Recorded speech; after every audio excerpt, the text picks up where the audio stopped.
नमस्कार, मी doctor Poonam Patil, Manipal hospital बँगलोरमध्ये मेडिकल ऑन्कॉलॉजिस्ट आहे।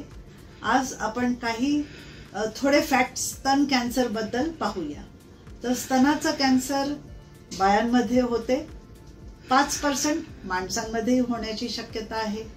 आणि हे कॅन्सर रोग जे आहे ते आपण कोणत्या स्टेजमध्ये डिटेक्ट करतो त्याच्यावरती त्याची क्युअर रेट्स असतात। तर त्याच्यात 4 स्टेजेस असतात। पहिला स्टेज म्हणजे स्टेज 1, मग दुसरा, मग तिसरा, मग चौथा।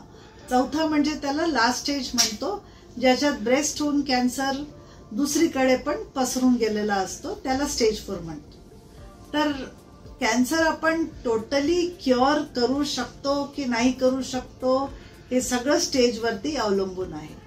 आणि आपण 100% प्रिव्हेंटही नाही करू शकतो, म्हणून आम्ही काय स्ट्रेस देतो, अर्ली डिटेक्शनवरती। अर्ली डिटेक्शन म्हणजे जेव्हा काही सिम्पटम्सही नसतील तेव्हाच आपण डिटेक्ट केलं, तर कधी कधी प्री कॅन्सर स्टेजमध्ये पण डिटेक्ट केलं तर प्री कॅन्सर स्टेजमध्ये तर पूर्ण शक्यता आहे त्याचे क्युअर व्हायची। पण जसं जसं स्टेज वाढत जाते तशी तशी त्याची क्युअर होण्याची शक्यता कमी होत जाते। तर आपण लवकर कसं डिटेक्ट करू शकतो ते आहे ब्रेस्ट सेल्फ एक्झामिनेशन। मग डॉक्टरकडे जायचं। ब्रेस्ट सेल्फ एक्झामिनेशन दर महिन्याला एकदा करायचं असते। डॉक्टरकडे जायचं, तुमचं वय काय आहे, तुमचं वय जर 40 पेक्षा कमी असेल तर 3 वर्षात एकदा जायचं, 40 पेक्षा जास्ती असेल तर वर्षातनं एकदा जायचं, आणि 40 पेक्षा जास्ती असेल तर वर्षातनं एकदा मॅमोग्राम म्हणजे स्तनाचं एक्सरे करायला पाहिजे।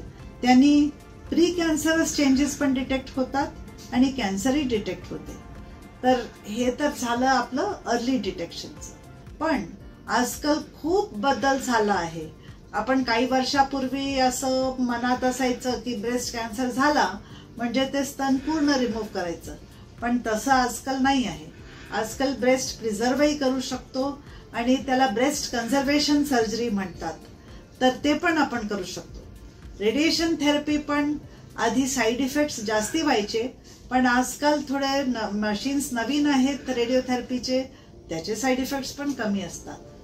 किमोथेरपी बद्दल तर आपल्याला खूप भय वाटायचं, पण आता किमोथेरपी म्हणजे असते तेच किमोथेरपी असते, पण त्याचे साईड इफेक्ट्स मॅनेज करायला आजकाल खूप औषधं आहेत। आणि नेक्स्ट आहे टार्गेटेड थेरपी।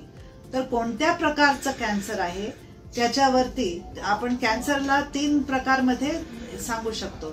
एक आहे हॉर्मोन रिसेप्टर पॉझिटिव्ह, दुसरा आहे HER2 पॉझिटिव्ह, तिसरा आहे ट्रिपल निगेटिव्ह। तर हॉर्मोन रिसेप्टर पॉझिटिव्ह किंवा HER2 पॉझिटिव्ह असेल तर त्याच्यासाठी हॉर्मोन थेरपी किंवा टार्गेटेड थेरपी किंवा इम्युनोथेरपी सगळे यूज करू शकतो। हे सगळे नवीन औषधं आहेत।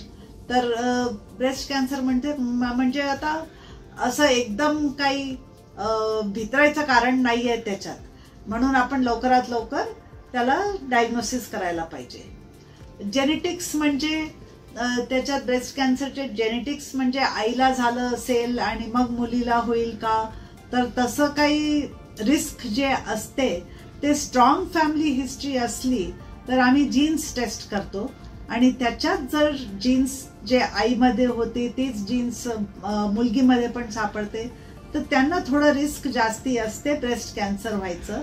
तर त्यांना आम्ही मॅमोग्राफी नाही, फक्त मॅमोग्राफी नाही, MRI ब्रेस्ट सुद्धा करायला सांगतो।